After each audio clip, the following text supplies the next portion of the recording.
नमस्कार दोस्तों, हम किरण कुमार। आज हम 16 नवंबर के संस्करण से सामान्य ज्ञान के वस्तुनिष्ठ प्रश्न लेकर आए हैं, जो हमने बाल भास्कर साप्ताहिक पत्रिका से लिए हैं। तो इसमें हम पढ़ेंगे सामान्य ज्ञान के वस्तुनिष्ठ प्रश्न। G20 शिखर सम्मेलन 2023 कहाँ आयोजित होगा, इसके बारे में, और गणतंत्र दिवस 2023 के मुख्य अतिथि कौन होंगे, और FIFA World Cup trophy, Jules Rimet trophy और वर्तमान ट्रॉफी के बारे में पढ़ेंगे। तो चलो पढ़ते हैं। प्रश्न क्रमांक 1 है, हैरी पॉटर सीरीज की लेखिका इनमें से कौन है? विकल्प है इलियाना मर्चेंट, जेके रॉलिंग। तो इस प्रश्न का सही उत्तर होगा जेके रॉलिंग।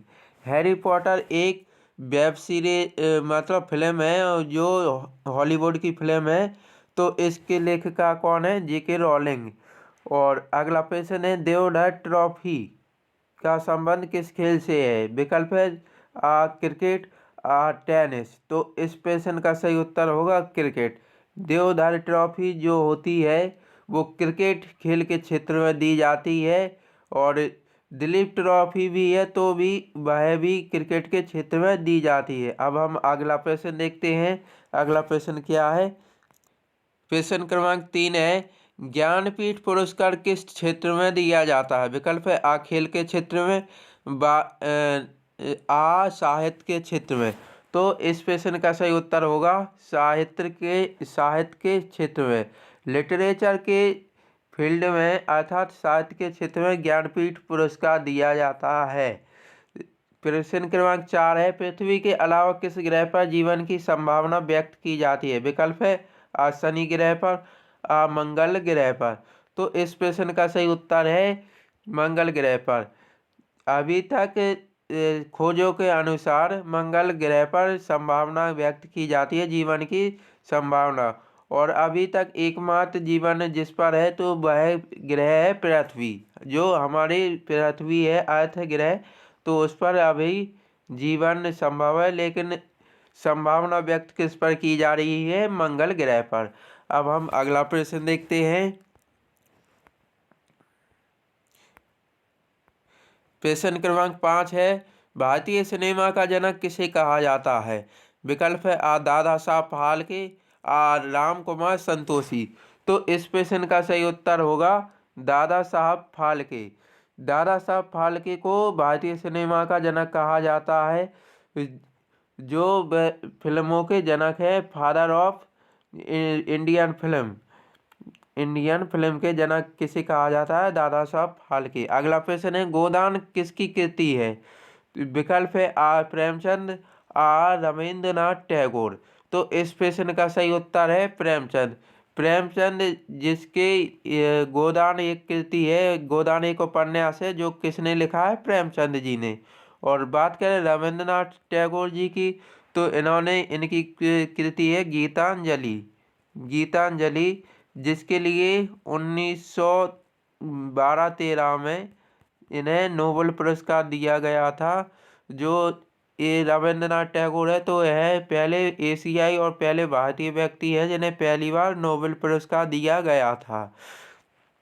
और यह प्रश्न कौन सा था कि गोदान किसकी कृति है? तो गोदान है प्रेमचंद की। और प्रेमचंद की यह क्या है? उपन्यास है। अब हम अगला प्रश्न देखते हैं। अगला प्रश्न क्या है? प्रश्न क्रमांक 7 है, नीरज चोपड़ा का संबंध किस खेल से है? भाला फेंक, कुश्ती। तो इस प्रश्न का सही उत्तर है भाला फेंक। भाला फेंक से संबंधित है कौन से? नीरज चोपड़ा। नीरज चोपड़ा का संबंध किससे? भाला फेंक। भाला फेंक अर्थात जेवेलियन थ्रो। अगला प्रश्न है, भारत की तीनों सेनाओं का सुप्रीम कमांडर अध्यक्ष कौन होता है? विकल्प है राष्ट्रपति, प्रधानमंत्री। तो इस प्रश्न का सही उत्तर होगा राष्ट्रपति। भारत की तीनों सेनाएं जो होती है, थल सेना, वायुसेना, जिसे वायुसेना और जल सेना।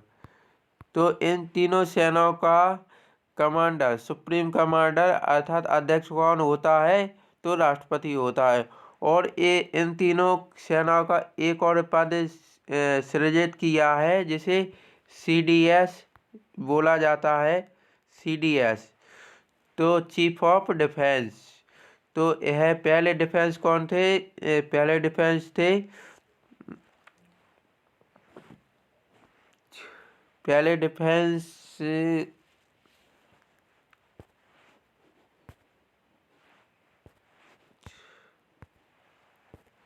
पहले चीफ ऑफ डिफेंस से जनरल बिपिन रावत, जनरल बिपिन रावत थे। और अभी वर्तमान में चीफ ऑफ डिफेंस कौन है? Anil Chauhan, Anil Chauhan chief of defence. और क्वेश्चन क्या था कि भारत की तीनों सेनाओं का सुप्रीम कमांडर अध्यक्ष कौन होता है? तो राष्ट्रपति होते हैं।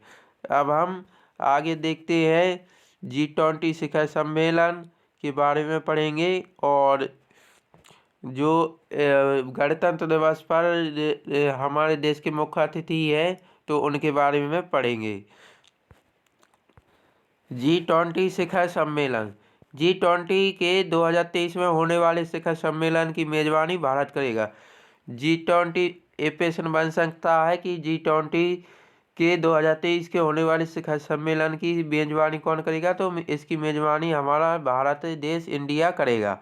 इसी के 3 नवंबर में प्रधानमंत्री नरेंद्र मोदी जी ने G20 का लोगो, थीम और वेबसाइट लॉन्च की है। जानते हैं G20 समिट के बारे में विस्तार से। भारत 2023 में 18वें G20 समिट की मेजबानी करेगा। यह शिखर सम्मेलन 9 से 10 सितंबर 2023 की नई दिल्ली में आयोजित होगा। 9 से 10 सितंबर को नई दिल्ली में आयोजित होगा।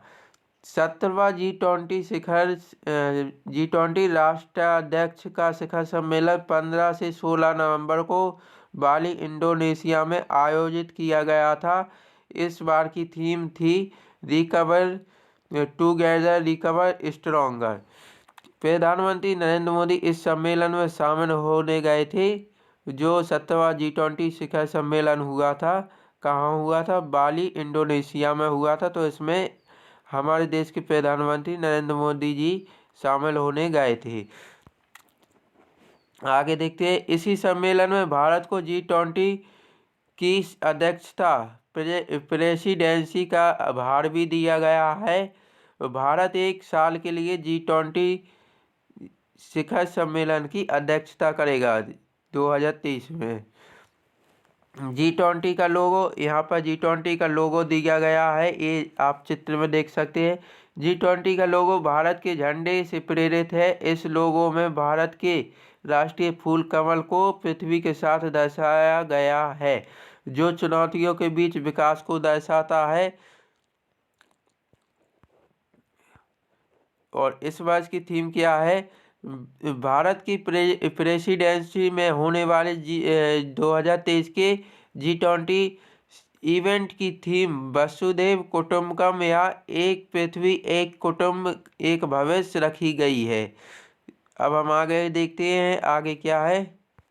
G20 की वेबसाइट, इसके लिए वेबसाइट www.g20.in को भी लॉन्च किया गया था। भारत के G20 की अध्यक्षता ग्रहण करते ही यह वेबसाइट www.g20.org पर माइग्रेट हो गया है। वेबसाइट के अलावा एंड्रॉयड और iOS दोनों प्लेटफॉर्म पर एक मोबाइल ऐप G20 इंडिया भी जारी किया गया है। ट्रोइका, जो भी देश G20 की अध्यक्षता करता है उसे ट्रोइका की प्रक्रिया से गुजरना पड़ता है। इस बार भारत वर्तमान, इंडोनेशिया पिछला और ब्राज़ील अगला, सभी के लिए ट्रोइका का पालन करना जरूरी है। जब भी कोई देश शिखर सम्मेलन की अध्यक्षता करता है तो पिछले अध्यक्ष देश और अगले आयोजन के अध्यक्ष देश के साथ समन्वय, कोऑर्डिनेशन स्थापित करता है, ताकि G20 के एजेंडे को लगातार बरकरार रखा जा सके। इस पूरी प्रक्रिया को ट्रोइका कहा जाता है। G20 क्या है? तो G20 का मतलब ग्रुप ऑफ 20 है। G20 का मतलब क्या है? ग्रुप ऑफ 20 मतलब 20 देशों का समूह। यह दुनिया के 19 देशों और यूरोपियन यूनियन का समूह है। इसमें अर्जेंटीना, ऑस्ट्रेलिया, ब्राज़ील, कनाडा, चीन, France, Germany, India, Indonesia, Italy, Japan, Korea, Mexico, रूस, सऊदी अरब, दक्षिण अफ्रीका, तुर्की, यूनाइटेड किंगडम, अमेरिका और यूरोपीय यूनियन शामिल है। हर साल आयोजित होने वाले G20 शिखर सम्मेलन में देशों के लीडर्स और वित्त मंत्री शामिल होते हैं। इस सम्मेलन में सभी देशों के मुख्य तथा जरूरी मुद्दों पर चर्चा की जाती है। अब हम फीफा वर्ल्ड कप की ट्रॉफी के बारे में पढ़ेंगे।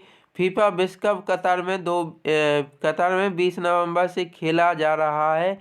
फीफा की सबसे खास बात यह है कि विजेता टीम को दी जाने वाली ट्रॉफी। इस ट्रॉफी के इतिहास पर आइए नज़र डालते हैं। जूल्स रिमेट ट्रॉफी डिजाइन किसने तैयार किया था? फ्रेंच मूर्तिकार एबल लाफ्लेयर। वजन 3.8 किलोग्राम है। ऊंचाई 35 सेंटीमीटर है। साल 1930 से 1970 तक जो ट्रॉफी विनर्स को दी जाती थी उसे जूल्स रिमेट ट्रॉफी कहते थे। ट्रॉफी का नाम फीफा के प्रेसिडेंटी फ्रेंचमैन जूल्स रिमेट के नाम पर साल 1946 में जूल्स रिमेट ट्रॉफी रखा गया। ट्रॉफी में जीत की ग्रीक देवी नाइके की मूर्ति थी, जो अपने सिर पर एक अष्टकोणीय ऑक्टागोनल कप लिए खड़ी है। इस ट्रॉफी को चांदी से बनाया गया और फिर इस पर सोने की परत चढ़ाई गई थी। ट्रॉफी का बेस एक कीमती नीले पत्थर से बना था जिसे लैपिस लेजुली कहा जाता है। इसके बेस के चारों ओर सोने की प्लेटें लगाई गई थी, जिस पर प्रत्येक वर्ल्ड कप के बाद विजेता देशों के नाम लिखे गए थे। और ये है इस चित्र में दिखाई जा रही है। ये यहाँ पर वर्तमान ट्रॉफी है जो अब इस फीफा वर्ल्ड कप में दी जाती है। देखते हैं इसके बारे में। इसका डिजाइन इटालियन मूर्तिकार सिल्वो गज्जानेगा ने किया था। वजन 6.175 किलोग्राम है। इसकी ऊंचाई 36.5 सेंटीमीटर है। बेस डायमीटर 13 सेंटीमीटर है। फीफा संघ ने 1974 के विश्व कप के लिए एक नई ट्रॉफी बनाने का फैसला किया और तब से अब तक यह ट्रॉफी चली आ रही है। ट्रॉफी में टूर्नामेंट की ग्लोबल पहुंच को दर्शाने के लिए पृथ्वी को पकड़े हुए 2 इंसानों को बनाया है। यह ट्रॉफी ठोस और 18 कैरेट सोने की बनी है। ट्रॉफी के बेस पर मेलाकाइट स्टोन की 2 लेयर लगाई गई हैं और इसके नीचे जीतने वाली टीम का नाम और साल लिखा जाता है। तो ये वर्तमान ट्रॉफी है। इसका डिजाइन किसने किया था? इटालियन मूर्तिकार सिल्वियो गज्जानेगा ने तैयार किया था। अब हम आगे देखते हैं आगे क्या है। मिस्र के राष्ट्रपति होंगे चीफ गेस्ट। मिस्र के राष्ट्रपति Abdel Fattah al Sisi Republic Day अर्थात गणतंत्र दिवस 2023 के फंक्शन के चीफ गेस्ट अर्थात मुख्य अतिथि होंगे। यह पहली बार है जब मिस्र का कोई भारत के रिपब्लिक डे का चीफ गेस्ट होगा। प्रधानमंत्री नरेंद्र मोदी की ओर से अब्देल फतेह अल सिसी को औपचारिक निमंत्रण भेजा गया था, जिसे विदेश मंत्री एस जयशंकर ने 16 अक्टूबर को उन्हें सौंपा था। भारत और मिस्र ने इसी वर्ष अपने राजनयिक संबंधों के 75 साल पूरे किए हैं। तो मिस्र के राष्ट्रपति होंगे चीफ गेस्ट, मतलब गणतंत्र दिवस के राष्ट्रपति चीफ गेस्ट होंगे। मिस्र के राष्ट्रपति गणतंत्र दिवस के मौके पर आएंगे अब्देल फतेह अल सिसी। तो दोस्तों यह बाल भास्कर से संबंधित वीडियो था और इससे संबंधित सामान्य ज्ञान की जानकारी और करंट अफेयर्स की जानकारी आपको कैसी लगी हमें कमेंट बॉक्स में ज़रूर बताना। अगर आपको यह वीडियो अच्छा लगा हो तो अपने दोस्तों के साथ शेयर करें, वीडियो को लाइक करें। और जो दोस्त हमारा पहली बार वीडियो देख रहे हैं वो हमारे इस JBB 180 क्लासेस यूट्यूब चैनल को सब्सक्राइब कर ले, साथ में घंटी वाले बटन को भी दबा दें जिससे हम नया वीडियो इसी तरह का नया वीडियो अपलोड करें तो उसकी सूचना आपको सबसे पहले मिल सके। वीडियो देखने के लिए बहुत बहुत धन्यवाद।